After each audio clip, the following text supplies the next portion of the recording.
ஆன்மீக நெஞ்சங்களே, கொன்றை மலரின் இதழ்களைப் போல மிக மென்மையான வடிவத்தில் காட்சி தருவதால் பூஜையின் போது கூட அர்ச்சகர்கள் தங்களின் கைகளால் நேரடியாக தொடாத ஒரு தீண்டா திருமேனி சிவலிங்கம் பற்றி உங்களுக்குத் தெரியுமா?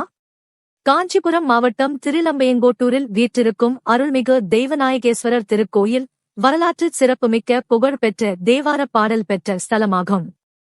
ஈசன் அசுரர்களை வதம் செய்ய தேவர் படைக்கு தலைமையேற்றுச் சென்றபோது தேரின் அச்சு முறிய அப்போது சிவபெருமானின் கழுத்திலிருந்த கொன்றை மாலை கீழே விழுந்து இந்த சுயம்பு லிங்கமாக மாறியதால் இது பூமை விட மென்மையாக உள்ளது.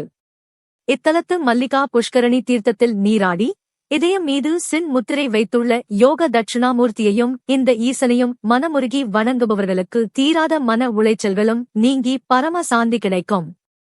இந்த தலைப்பை பற்றிய முழு தகவல்களை அறிய நமது சேனலில் உள்ள முழு வீடியோவை கண்டிப்பாக பாருங்கள்.